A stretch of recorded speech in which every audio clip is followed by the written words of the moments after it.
Hello friends, hope you are doing well. Welcome to Nixon talk. आज के session में आप सभी दोस्तों का स्वागत है। तो आज का हम लोग का टॉपिक है रामदेव बाबा। दोस्तों, आप सभी ने कभी ना कभी पतंजलि का प्रोडक्ट जरूर यूज किया होगा।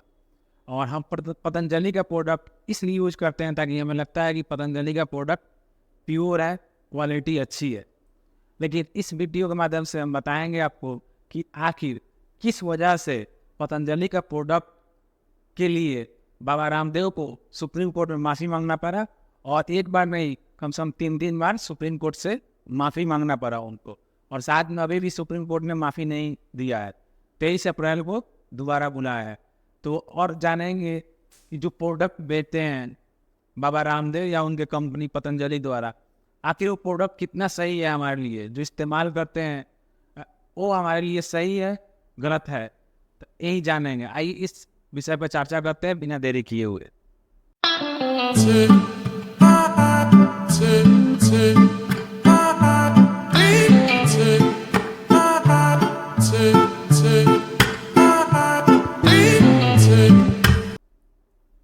तो जैसे कि अभी आपने दर्शकों से बताया कि सुप्रीम कोर्ट में रामदेव बाबा को बार बार बुलाया जा रहा है माफ़ी के लिए। तो किस बात की माफ़ी की बात हो रही है?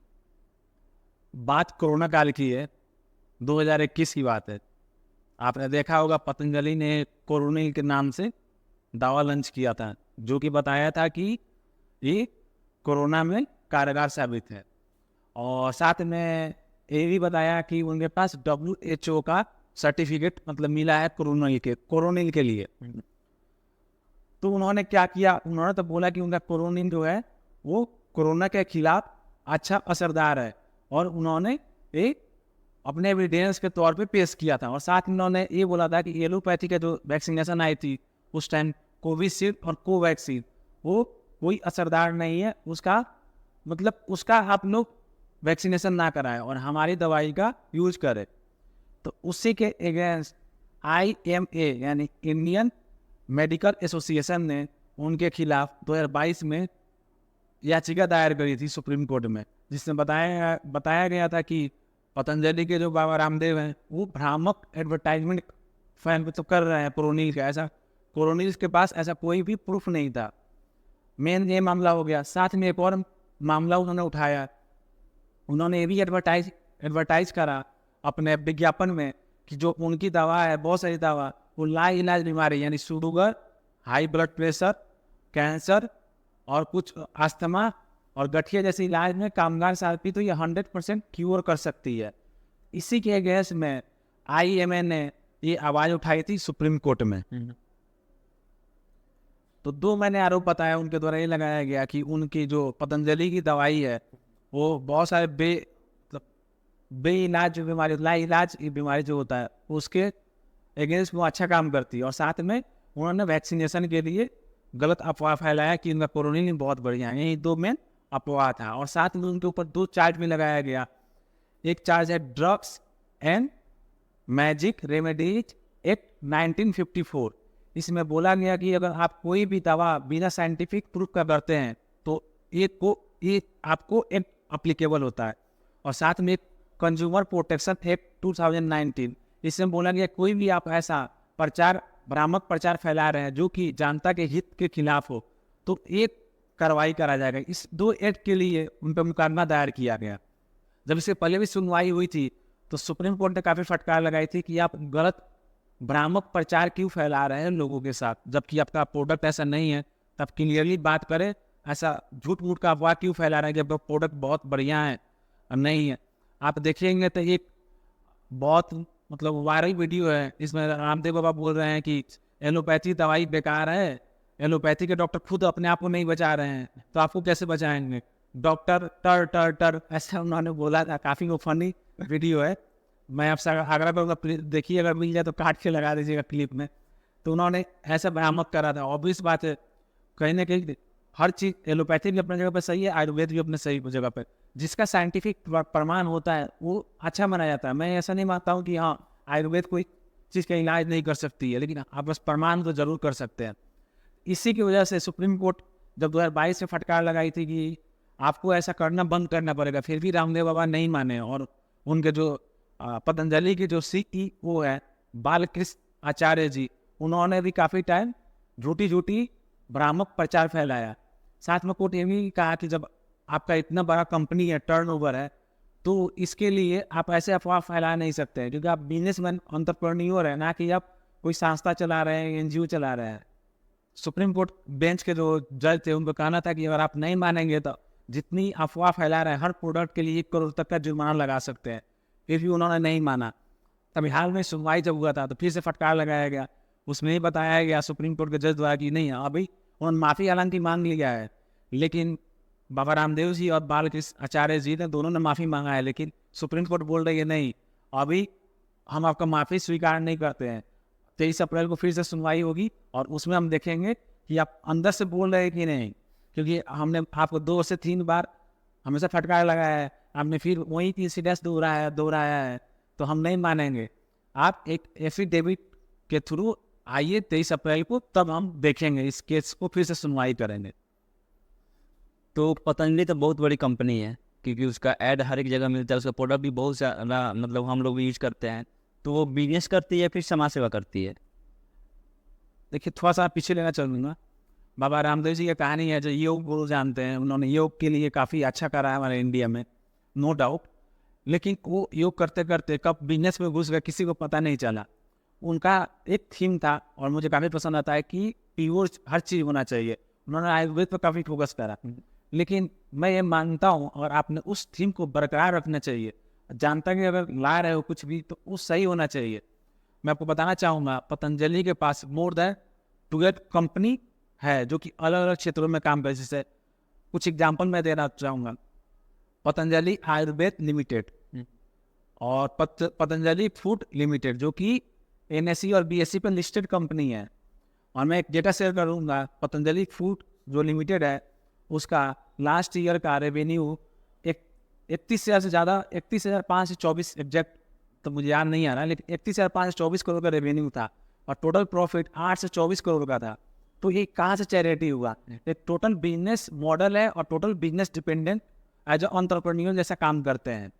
वहीं देखा जाए, इस पूरे ग्रुप का CEO बालकृष्ण आचार्य जी हैं, जिन बस 94% शेयर है उनका। तो मेरे हिसाब से एटलीस्ट आप इतना बड़ा जब कंपनी ऑर्गेनाइजेशन चला रहे हैं तो झूठी आप अफवाह ऑब्वियस बातें नहीं फैला सकते हैं, क्योंकि जनता के अगेंस्ट जाएगा। मैं कुछ और आप जरूर करना चाहूँगा, कोई भी चीज़ पतंजलि जैसे आता है, बहुत सारे जाने अनजाने बहुत सारे लोग बहुत भरोसा करते हैं। जैसे आपने देखा होगा, उनका घी के लिए बहुत अच्छा बात करा जाता है, एलोवेरा जेल के लिए बात हो गया, या दंत कांति हो गया जो पेस्ट टूथपेस्ट है, बहुत सारे लोग प्रोडक्ट यूज करते हैं इस बेसिस के लिए करते हैं कि पतंजलि ने बनाई है तो अच्छी बनाई होगी।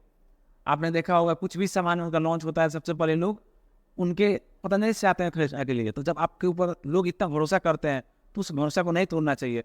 जब आपने कोरोनिल लाया तो लोगों ने भरोसा करा कि हाँ आपने बनाया है, लेकिन आप ऐसे करोगे तो धीरे धीरे लोगों से भरोसा उठते जाएगा, विश्वास उठ जाएगा। ये एक बार आपसे भरोसा उठा, फिर आप, क्योंकि यही जानता जो हमारी होती है वही जीरो से हीरो बनाती है और फिर हीरो से जीरो बनाती है, अर्श से फर्श और फर्श से अर्श कर देती है।